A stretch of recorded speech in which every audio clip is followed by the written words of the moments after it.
పెద్దపల్లి జిల్లా మంథని నియోజకవర్గంలో మంత్రి శ్రీధర్ బాబు తన మార్కు పాలిటిక్స్ ను ప్రదర్శిస్తున్నారు. బీఆర్ఎస్ మున్సిపల్ చైర్పర్సన్ పుట్ట శైలజకు అవిశ్వాసం ద్వారా చెక్ పెట్టారు. జడ్పీ చైర్మన్ పుట్ట మధును కూడా కుర్చీపై నుంచి దింపే ప్రయత్నంలో ఉన్నారు. మంత్రి శ్రీధర్ బాబు వ్యూహంతో కారు పార్టీ కంగారు పడుతోందా? హస్తం పార్టీ చేపట్టిన ఆపరేషన్ ఆకర్ష్ వచ్చే ఎన్నికల్లో ప్రభావం చూపుతుందని గులాబీ పార్టీ నేతలు వణికిపోతున్నారా? పెద్దపల్లి జిల్లా బీఆర్ఎస్ లో అసలేం జరుగుతోంది? Was this interesting story?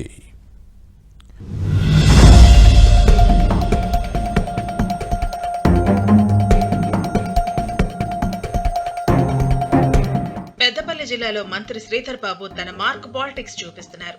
తెర వెనుక ఉంటూ నడిపిస్తున్న మంత్రాంగంతో బీఆర్ఎస్ కుదేలవుతోంది. మున్సిపాలిటీల్లో అవిశ్వాసాలతో గులాబీ పార్టీ ఉక్కిరిబిక్కిరవుతోంది. పెద్దపల్లి జిల్లాలో కాంగ్రెస్ ఎమ్మెల్యేలతో ఆయన పార్టీని బలోపేతం చేయడంతో పాటు గులాబీ నేతలకు గేలం వేస్తున్నారు. మరీ ముఖ్యంగా సొంత నియోజకవర్గం మంథనిలో తన శిష్యుడికి ఇచ్చిన షాక్ తో గులాబీ పార్టీ శ్రేణులు ఉక్కిరిబిక్కిరవుతున్నాయి.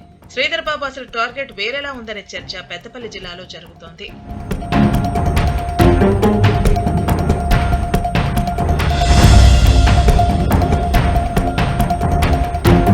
మంథని మున్సిపాలిటీ చైర్పర్సన్ పుట్ట శైలజపై కౌన్సిలర్లు పెట్టిన అవిశ్వాస తీర్మానం నెగ్గింది.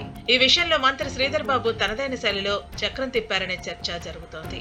మంథని మున్సిపాలిటీల్లో మొత్తం 13 మంది కౌన్సిలర్లు ఉన్నారు. అందులో 2 కాంగ్రెస్ మినహా మిగతా అంతా బీఆర్ఎస్ ప్రజాప్రతినిధులే. 10 ఏళ్లుగా ఇక్కడ మంథని మాజీ ఎమ్మెల్యే ప్రస్తుత పెద్దపల్లి జడ్పీ చైర్మన్ పుట్ట మధు పెత్తనం చెలాయిస్తున్నారు.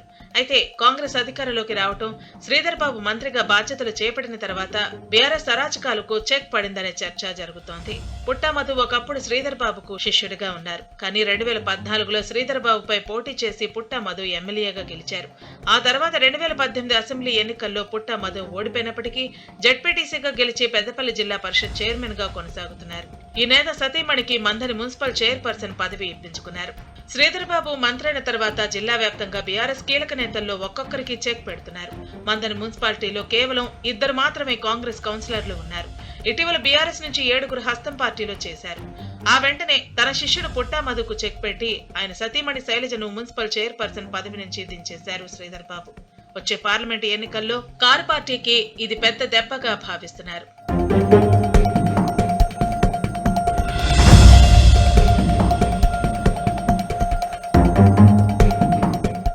మరోవైపు పెద్దపల్లి జిల్లాలో శ్రీధర్ బాబు టార్గెట్ వేరే ఉందన్న చర్చ జరుగుతోంది. వాస్తవానికి పెద్దపల్లి జడ్పీ చైర్మన్ పుట్ట మధు పైనే అవిశ్వాసం పెట్టాలని ప్రయత్నాలు జరిగాయి. అయితే సంఖ్యాబలం సరిపోకపోవడంతో ఆ ప్రయత్నాన్ని విరమించుకున్నారట. తనపై అవిశ్వాస తీర్మానం దిశగా ప్రయత్నాలు జరుగుతున్నాయని తెలుసుకున్న మధు ముందుగానే జాగ్రత్త పడ్డారట. జడ్పీటీసీలు కాంగ్రెస్ లో చేరకుండా బుజ్జగించి సక్సెస్ అయ్యారు. అందుకే 2 నెలల్లో ఎలాగూ పుట్టా మధుది పదవీ కాలం ముగుస్తుంది కాబట్టి ఆ ప్రయత్నానికి తాత్కాలికంగా బ్రేక్ ఇచ్చారట శ్రీధర్ బాబు. ఇదే సమయంలో 10 ఏళ్లలో బీఆర్ఎస్ నేతల ఆగడాలకు చెక్ పెడుతున్నారనే టాక్ ఉంది. బీఆర్ఎస్ నేతల ఆదాయ వనరులపై కన్నేసి పెట్టారన్న చర్చ సాగుతోంది. మంథని, రామగుండం, పెద్దపల్లి నియోజకవర్గాల్లో ఎక్కువగా మానేరు నదీ తీరంలో ఇసుక దందాలు జరిగేవి. రామగుండం బూడిద కుంభకోణం వెలుగు చూసింది. పెద్దపల్లిలోనూ గత ప్రభుత్వ హయాంలో ఇసుక దోపిడీ జరిగిందనే ఆరోపణలు ఉన్నాయి. దీనిపై అప్పటి కాంగ్రెస్ ఇన్ఛార్జ్ ప్రస్తుత ఎమ్మెల్యే విజయరమణారావు గట్టిగానే పోరాటం చేశారు. ఇలా బీఆర్ఎస్ నేతల ఆగడాలపై కాంగ్రెస్ నజర్ పెట్టిందన్న చర్చ జరుగుతోంది. పెద్దపల్లి జిల్లాలో మున్ముందు ఎలాంటి పరిణామాలు చోటు చేసుకుంటాయో చూడాలి మరి.